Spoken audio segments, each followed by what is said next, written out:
పితా పుత్ర పవిత్రాత్మ నామమున ఆమె. పరలోకమునకు భూలోకమునకు అధిపతి అయిన ఓ సర్వశక్తివంతులైన సర్వేశ్వర, మీకే స్తుతులు, మీకే మహిమ, మీకే ఘనత ఇప్పుడు ఎప్పుడు ఎల్లప్పుడూ కలుగును గాక ప్రభు.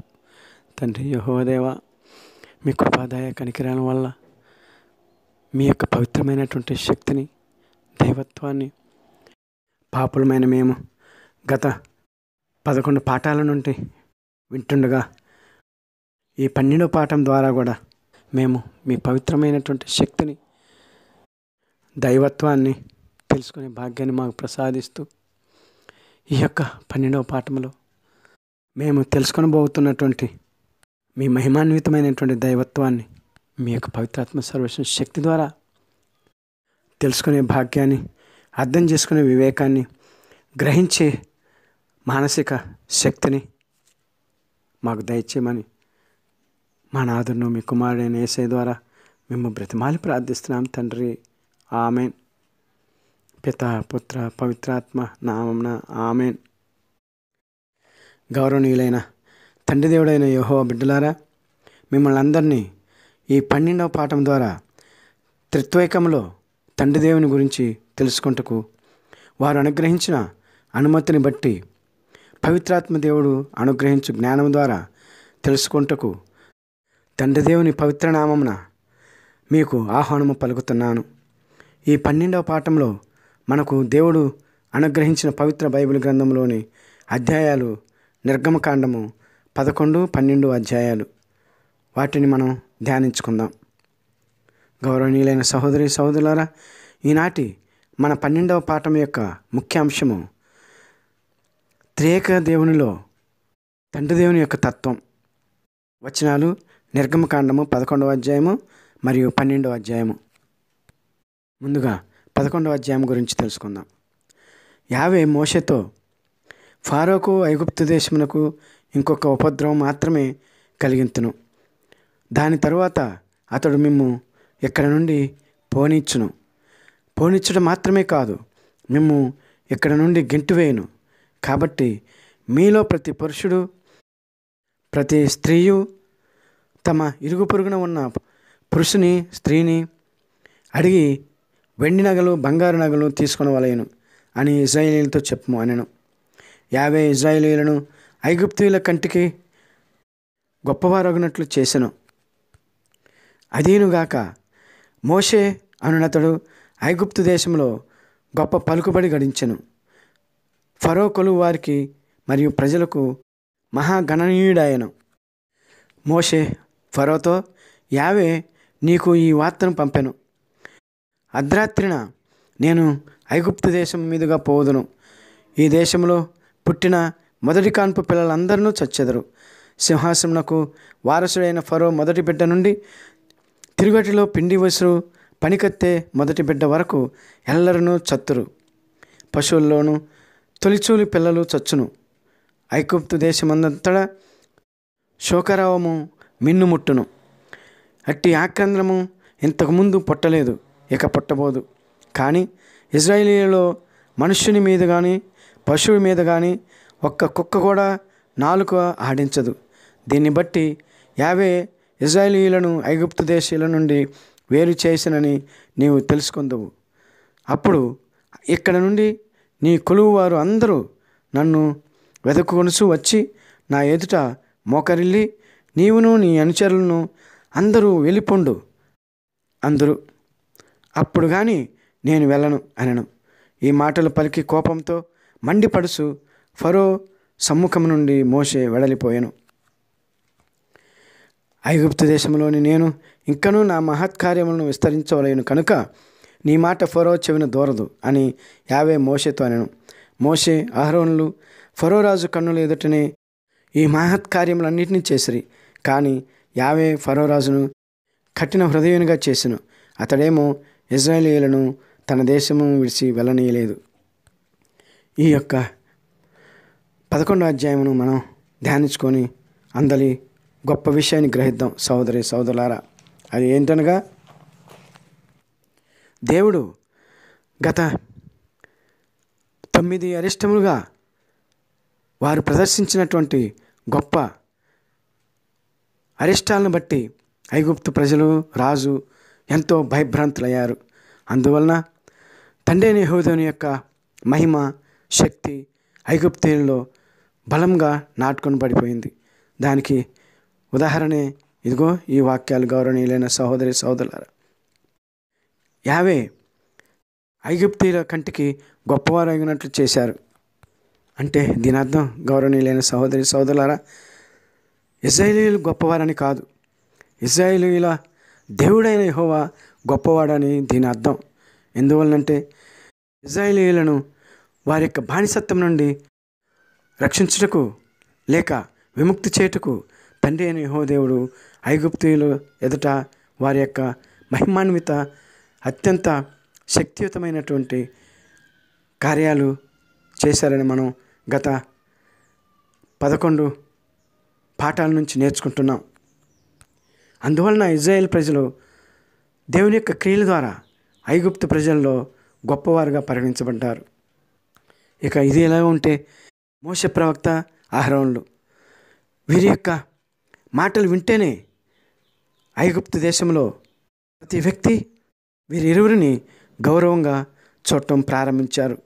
వీరి మాట అంటేనే ఎంతో గౌరవింపబడేదిగా వారు చూడటం ప్రారంభించారు. ఇక ప్రజల్లో ఇలా ఉంటే చక్రవర్తి ముందు లేక ఫరో చక్రవర్తి కొలువులో అందరూ వీరిరువుని చూసి గజగజ వణికేలాగా తండ్రి అయిన యెహోవా దేవుడు వీరి ద్వారా తన యొక్క శక్తిని ప్రదర్శించారు. గౌరవనీయులైన సహోదరి సహోదరులారా, అందువలనే ఈ మోషే ప్రవక్త, అహరోనులు కోటలోనికి ప్రవేశిస్తున్నారంటేనే మరి ఎక్కువగా గడగడలాడారు. ఎందువలనంటే వారి యొక్క దేవుడు అంత శక్తివంతుడని వారు గ్రహించారు. అందువలనే మోషే ప్రవక్త ఫరో చక్రవర్తి ముందు అంత ధైర్యంగా మాట్లాడగలిగారు. ఆ వచనాలు ఏమిటంటే, అప్పుడు ఇక్కడున్న నీ కొలువువారు అందరూ నన్ను వెదుకుకొని వచ్చి నా ఎదుట మోకరిల్లి నీవును నీ అనుచరులను అందరూ వెళ్ళిపోండు అని నీ వందువు మోషే ప్రవక్త 11వ అధ్యాయం 8వ వచనంలో అన్నారు. మోషే ప్రవక్త మరియు అహరోనులు శక్తివంతమైనటువంటి వ్యక్తులుగా ఇశ్రాయేల్ ప్రజల్లో ఉండిపోయారో మనం అర్థం చేసుకోవాలి. గౌరవనీయులైన సహోదరి సహోదరులారా, గౌరవనీయులైన సహోదరి సహోదరులారా, ఈ 11వ అధ్యాయంలో మనము తండ్రి దేవుని అనుగ్రహం వలన మోషే ప్రవక్త ద్వారా తన ప్రజలుగా ఎన్నుకొనిన అబ్రహాము సంతానమైన ఇశ్రాయేల్ ప్రజలను ఐగుప్తు దేశంలో 430 సంవత్సరముల నుండి వారు అనుభవిస్తున్న బానిసత్వం నుండి విముక్తి చేసి తాను అబ్రహాముకు ఇచ్చిన మాట ప్రకారము కానాను దేశమునకు తీసుకుని వెళ్ళుటకు నిర్ణయించుకొని ఐగుప్తీయుల మొదటి సంతానమును సంహరించ నిశ్చయించుకున్నారు. అయితే ఈ సంహరణ క్రమంలో ఇశ్రాయేల్ ప్రజలను మాత్రం రక్షించాలని భావించారు. ఆ వచనాలు ఏంటో చూద్దాం. నిర్గమకాండము 11వ అధ్యాయము 6-7 వచనాలు. ఐగుప్తు దేశమంతటా శోకారావము విన్నుముట్టును, అట్టి ఆక్రందన ఇంతకుముందు పుట్టలేదు, ఇక పుట్టబోదు. కానీ ఇశ్రాయేలీలో మనుషుని మీద కానీ పశువు మీద కానీ ఒక్క కుక్క కూడా నాలుక ఆడించదు. దీన్ని బట్టి యావే ఇశ్రాయేలీయులను ఐగుప్తు దేశాల నుండి వేరు చేసినని నీవు తెలుసుకుందువు. ఇవి గౌరవనీయులైన సహోదరి సహోదరులారా, తండ్రి అయిన యెహోవా దేవుడు ఇశ్రాయేల్ ప్రజల తొలిసూలి మగబిడ్డలను కాపాడుకొననించిన విధానము. అయితే దేవుడు పంపినటువంటి దూతలు వారు ఇశ్రాయేలీల వీళ్ళు ఐగుప్తీయుల అని తెలుసుకునే అవకాశం వారికి లేదు. కాబట్టి తండ్రి అయిన యెహోవా దేవుడు ఈ ఇశ్రాయేల్ ప్రజలను కాపాడుకోవలసినటువంటి క్రమంలో ఇశ్రాయేల్ ప్రజలకు ఒక నియమంను ఆదేశిస్తారు. అదేమిటో 12వ అధ్యాయంలో చూద్దాం. దానిని మనము పాస్కా నియమము అని కూడా అంటాం. ఐగుప్తు దేశంలో ఉన్న మోషేతో అహరోనుతోనూ ప్రభు ఈ విధంగా పాస్కా నియమములను వివరిస్తారు. అన్ని నెలల్లోనూ ఈ నెల మీకు మొదటి తగును, సంవత్సరంలో ఈ నెలను మొదటి నెలగా పరిగణింపుడు. ఇశ్రాయేలీయులతో మాట్లాడి వారికి ఈ తీరుగా చెప్పుడు. ఈ నెలలో 10వ నాడు ప్రతి వ్యక్తి తన కుటుంబమునకై ఒక గొర్రె పిల్లను కానీ మేక పిల్లను కానీ, అనగా ప్రతి ఇంటికి ఒక గొర్రె పిల్లను కానీ మేక పిల్లను కానీ తీసుకొని రావలేను. ఒకవేళ దాన్ని తినుటకు తన కుటుంబం వారు చాలకపోయినచో కుటుంబ యజమానుడు పొరుగు వారిని కలుపుకొనవలేను. ఒక్కొక్కరు ఎంత మాంసమును భుజింతురో, మొత్తం మీద ఎందరు భుజింతురో ముందుగానే నిర్ణయించుకొని ఆ మీదట పశువును ఎన్నుకొనవలేను. ఆ పశువు అశుద్ధమైనది కాకూడదు. అది 1 ఏడాది పోతూ అయి ఉండవలను. మేకల నుండి కానీ గొర్రెల నుండి కానీ దాన్ని ఎన్నుకొనవచ్చును. ఈ నెలలో 14వ రోజు వరకు ఆ పశువును మీ వద్దనే ఉండనిండు. అప్పుడు ఇశ్రాయేలీయుల సమాజము వారందరూ ప్రొద్దుకూకిన తరువాత దాన్ని వధింపవలేను. అంతటా దాని నెత్తురు తీసుకుని పోయి వారు తమ మాంసమును తిను ఇంటి వాకిళ్ళ 2 నిలువు కమ్ముల మీదను పై అడ్డు కమ్ముల మీదను పోయవలేను. ఇది గౌరవనీయులైన సహోదరి సహోదరులారా, ఇప్పుడు ఈ వాక్యాల యొక్క గూఢార్థాన్ని గ్రహిద్దాం. తండ్రి అయిన దేవుడు ఈ యొక్క పాస్కా నియమమును ఇంత కఠినంగా ఇంత క్రమముగా ఎందుకు వివరించారంటే, మొదటిగా ఇశ్రాయేల్ ప్రజలు బానిసలు కాబట్టి ఐగుప్తు ప్రజలందరిలోనూ కలిసిపోయి ఉన్నారు కాబట్టి వీరిని ప్రత్యేకంగా అందరి ప్రజల మధ్య నుండి గుర్తించడం కష్టతరం కాబట్టి తండ్రి అయిన యెహోవా ఈ యొక్క గొర్రెపిల్ల సంహార నియమాన్ని వివరించారు.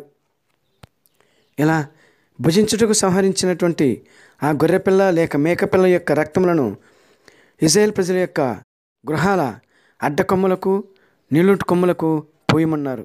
కారణం ఏమిటంటే, ఈ రక్తపు మరకలను చూసైన దేవదూతలు ఇశ్రాయేల్ ప్రజల యొక్క గృహాలని గుర్తించి ఈ యొక్క ఇశ్రాయేల్ ప్రజల యొక్క బిడ్డలను ముట్టుకోకుండా లేక సంహరించకుండా ఉంటారనేది తండ్రి అయిన దేవుని యొక్క ఉద్దేశం.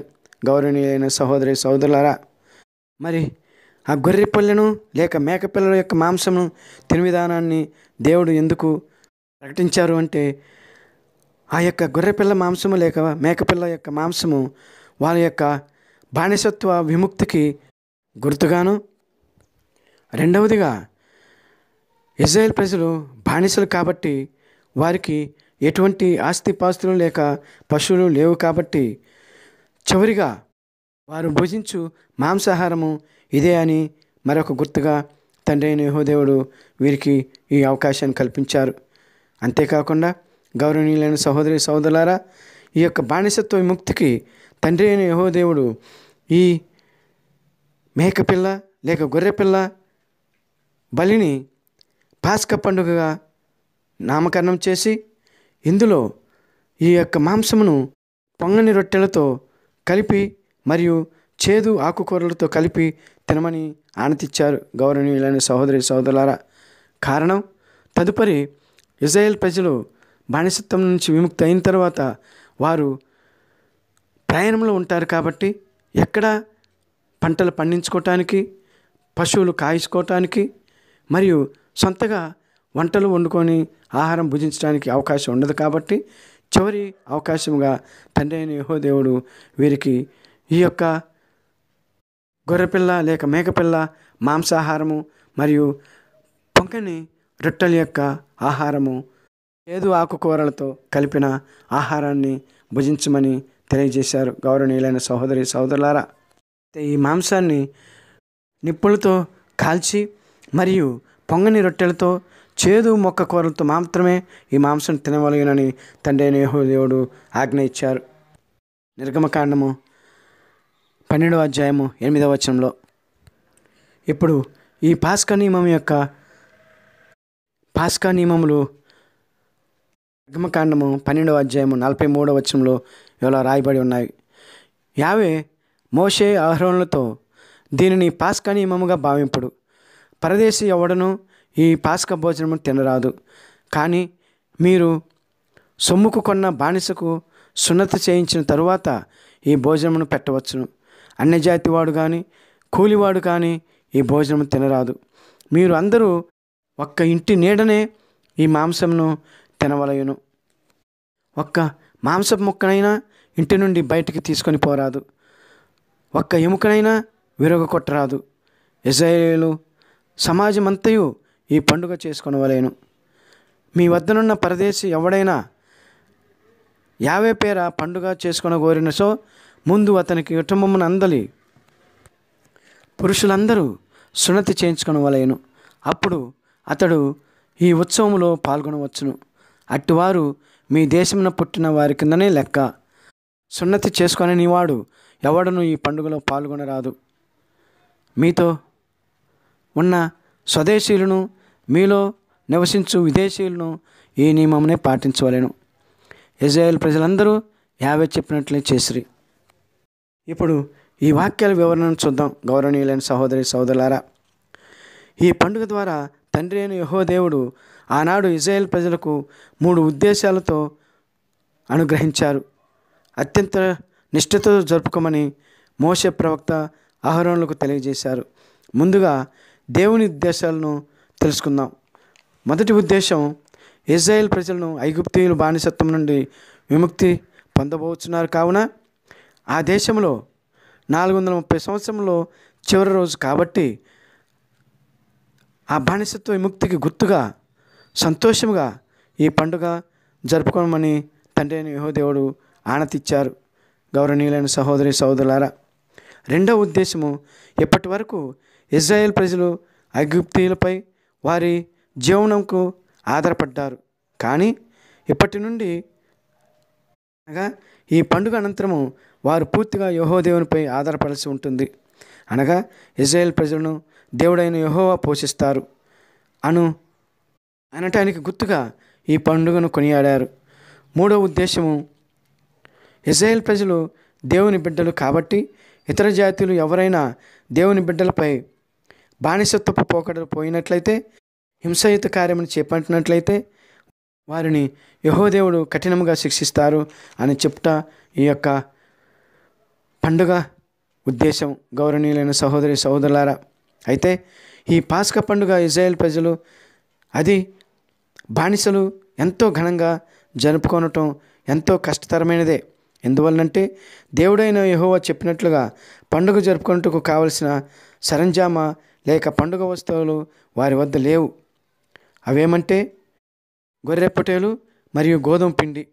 ఎందుకంటే వారు స్వతంత్రులు కాదు కాబట్టి తండ్రి అయిన యెహోవా దేవుడు పండుగకు కావలసిన వాటిని వారికి ఐగుప్తుల నుండే ఇశ్రాయేలీయులకు సమకూర్చుటకు ఒక ఉపాయమును ఆలోచించారు. అది నిర్గమకాండము 11వ అధ్యాయము 1వ వచనం నుంచి 3వ వచనం వరకు. యావే మోషేతో, ఫరోకు ఐగుప్తు దేశమునకు ఇంకొక ఉపద్రవం మాత్రమే కలిగింతును. దాని తర్వాత అతడు మిమ్ము ఇక్కడి నుండి పోనిచ్చుట మాత్రమే కాదు, మిమ్ము ఇక్కడి నుండి గెంటివేయును. కాబట్టి మీలో ప్రతి పురుషుడు ప్రతి స్త్రీయు తమ ఇరుగు పొరుగున ఉన్న పురుషుని స్త్రీని అడిగి వెండి నగలు తీసుకొనవలెనని ఇశ్రాయేలీయులతో చెప్పుము. మరియు నిర్గమకాండము 12వ అధ్యాయము 3వ వచనం చూద్దాం. ఇశ్రాయేలీయులతో మాట్లాడి వారికి ఈ తీరుగా చెప్పుడు: ఈ నెలలో 10వ నాడు ప్రతి వ్యక్తి తన కుటుంబమునకై ఒక గొర్రెపిల్లను కానీ మేకపిల్లను కానీ, అనగా ప్రతి ఇంటికి ఒక గొర్రెపిల్లను కానీ మేకపిల్లను కానీ తీసుకొని రావాలేను. వచనాలను అర్థం చేసుకుందాం. గౌరవనీయులైన సహోదరి సహోదరులారా, తీసుకొని రావాలేను అనే మాట వారి సొంత వస్తువైనా వారి యొక్క సొంత జంతువైనా తీసుకొని రావాలేను అని అనరు. ఎందువల్లంటే సొంత వస్తువులైతే మీకున్న పశువుల నుండి పశువులను ఎన్నుకొని సంహరించి తినవలేను అని ఆజ్ఞాపించేవారు. గౌరవనీయులైన సహోదరి సహోదరులారా, ఈ విషయాన్ని మనము నిర్గమకాండం 11వ అధ్యాయము 2వ వచనం బట్టి మనం నిర్ధారించుకోవచ్చు. అదేంటో చూద్దాం. కాబట్టి మీలో ప్రతి పురుషుడు ప్రతి స్త్రీయు తన ఇరుగు పొరుగున ఉన్న పురుషుని స్త్రీని అడిగి వెండి బంగారు నగలు తీసుకొనవలెను అని ఇశ్రాయేలుతో చెప్పుము అని అన్నారు. అనగా ఇశ్రాయేలీయులకు తమ సొంత గృహాలు కానీ లేక తమ సొంత వస్తువులు కానీ పశువులు కానీ లేవు అని మనం ఈ వాక్యాలను బట్టి అర్థం చేసుకోవాలి. గౌరవనీయులైన సహోదరి సహోదరులారా, ఎందువల్లంటే బానిసలకు అవేమీ ఉండవు కాబట్టి. వారు ప్రతి విషయానికి వారి యజమానులపై ఆధారపడి ఉంటారు కాబట్టి. అయితే ఈ పండుగ సందర్భంలో తండ్రి అయిన యెహోవా దేవుడు మాంసాహారమును ఎందుకు తినమన్నారో అది కూడా చూద్దాం. ఇశ్రాయేలు ప్రజలు అప్పటి వరకు ఏమీ లేనివారుగా ఉన్నారు కాబట్టి యజమానులు పెట్టిన సద్య అన్నము, వారు తినగా మిగిలిన ఎండిన దుర్వాసన ఇచ్చు ఆహారమునకు బదులుగా ఐగుప్తీయులు ఏ విధంగానైతే అప్పటికప్పుడు తయారు చేసిన ఆహారంను వేడివేడిగా తిన్నట్లుగా ఇశ్రాయేలు ప్రజలకు కూడా అటువంటి ఆహారంను రుచి చూపించు ఉద్దేశంతో ఇశ్రాయేలు ప్రజలు ఐగుప్తీయుల నుండి దేవునికి సమర్పించు నెపముతో తీసుకున్న గొర్రెల నుండి తొలిచూలి గొర్రె పిల్లలను సంహరించి వాటి రక్తమును ఇశ్రాయేలు ప్రజలు నివసించు గుడారములు అడ్డుకొమ్మలకు నిలువు కొమ్మలకు మేము ఇశ్రాయేలు ప్రజలము అని దేవదూతలకు తెలియజేసే చిహ్నంగా తమ మొదటి మగబిడ్డలను కాపాడుకోవాలని మరొక ఉద్దేశం. గౌరవనీయులైన సహోదరి సహోదరులారా, వారు సంహరించు గొర్రెపిల్ల మాంసమును చాలా జాగ్రత్తగా ఒక్క మొక్క కూడా వృధా కాకుండా ఉండునట్లు ముందుగానే ఇశ్రాయేలు ప్రజలు వారు ఎందరు కలిసి ఒక గొర్రెపిల్ల మాంసమును తినుటకు పనికి వచ్చు మాంసం తినగలరో అంత మాంసము మాత్రమే తినవలెను, ఏ కొంచెం కూడా వృధా చేయరాదు అను నిబంధనను తండ్రి అయిన యెహోవా దేవుడు నియమించారు. ఒకవేళ ఏ కొంచెమైనా మిగిలితే దాన్ని అక్కడికక్కడే మంటలో వేసి కాల్చివేయవలెను. అంతేకాని మిగిలిన మాంసమును మరుసటి రోజుకు దాచుకొనకూడదు. అదేవిధంగా ఇశ్రాయేలీయులు తిను ఆహారమైన గోధుమ రొట్టె కూడా నిష్ఠాగరిష్టతతో చాలా జాగ్రత్తగా నియమములు పాటిస్తూ తినాలి.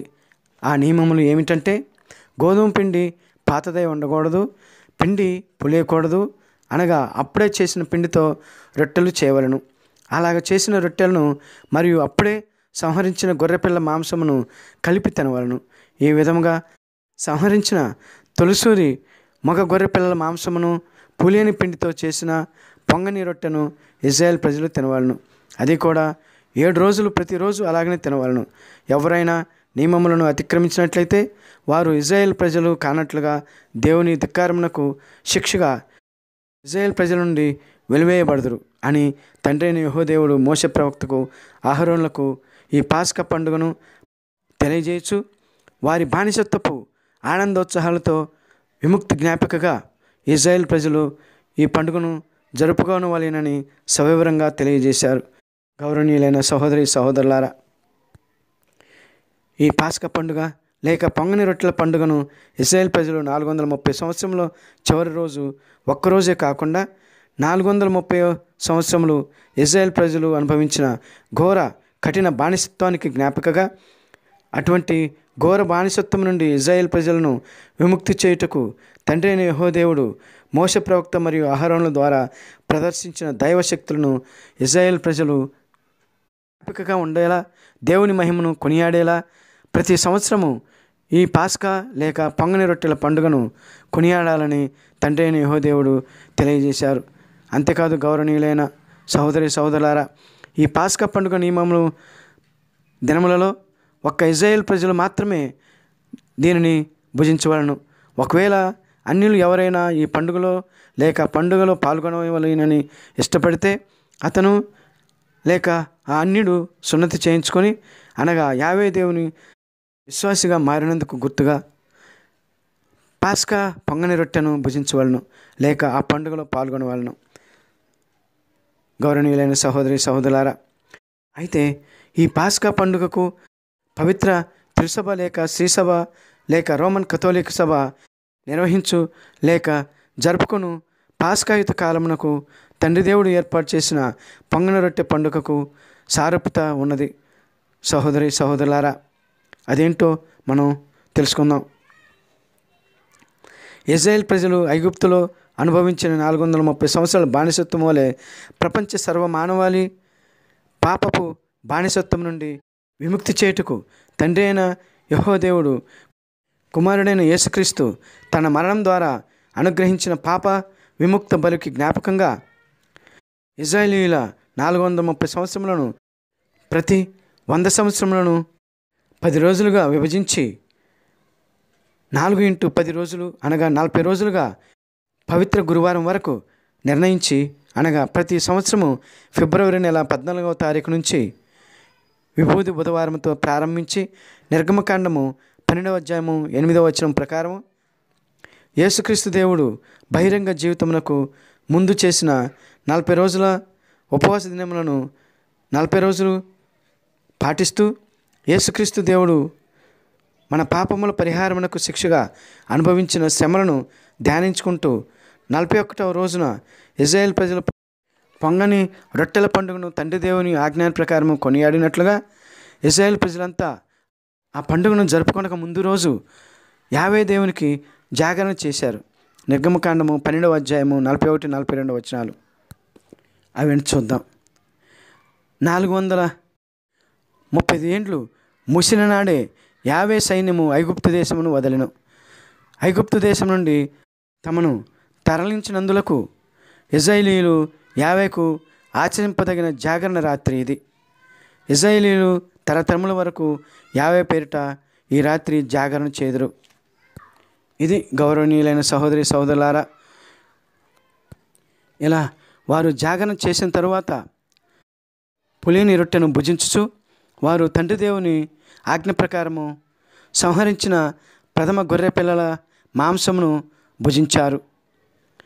అదే ఐగుప్తు బానిసత్వం నుండి ఇశ్రాయేల్ ప్రజలు విముక్తికి గుర్తుగా ఐగుప్తు దేశంలో వారు చేసిన చివరి భోజనం. గౌరవనీయులైన సహోదరి సహోదరులారా, అలాగే పాస్కా జరుపుకొను గురువారపు రాత్రి యేసుక్రీస్తు దేవుడు తన కడరాత్రి భోజనమును తన శిష్యులతో భుజిస్తూ మత్తయి సువార్త 26వ అధ్యాయము 26వ వచనం నుంచి ఈ విధంగా అన్నారు. వారు భుజించుండగా యేసు రొట్టెను అందుకొని ఆశీర్వదించి త్రుంచి తన శిష్యులకు ఇచ్చుచు, దీనిని మీరు తీసుకొని భుజింపుడు, ఇది నా శరీరము అనెను. అటు తరువాత ఆయన ఒక పాత్రను అందుకొని కృతజ్ఞతా స్తోత్రములు చెల్లించి వారికి ఇచ్చి, దీనిలోనిది మీరు అందరూ త్రాగుడు, ఇది అనేకులు పాప పరిహారమునకై చిందించబడుచున్న నిబంధన యొక్క నా రక్తము. ఇది మొదలుకొని మీతో కూడా నా తండ్రి రాజ్యంలో నూతనముగా ద్రాక్షారసము పానము చేయ వరకు దీనిని ఇక నేను త్రాగనని మీతో చెప్పుచున్నాను అనను. గౌరవనీయులైన సహోదరి సహోదరులారా, ఇశ్రాయేల్ ప్రజలు ఐగుప్తు దేశంలో భుజించినటువంటి పాస్కా ఆహారము ఏ విధంగా అయితే చివరిదిగా ఉన్నదో, అదేవిధంగా యేసుక్రీస్తు దేవుడు కూడా ఈ భూలోకంలో ఉన్నప్పుడు తన యొక్క శిష్యులతో భుజించినటువంటి చివరి ఆహారంగా మనం పోల్చుకోవాలి. గౌరవనీయులైన సహోదరి సహోదరులారా, ఇవే వాక్యాలు మార్కు సువార్త 14వ అధ్యాయము 22వ వచనం నుంచి 26వ వచనం వరకు, లూకా సువార్త 22వ అధ్యాయము 14వ వచనం నుంచి 23వ వచనం వరకు,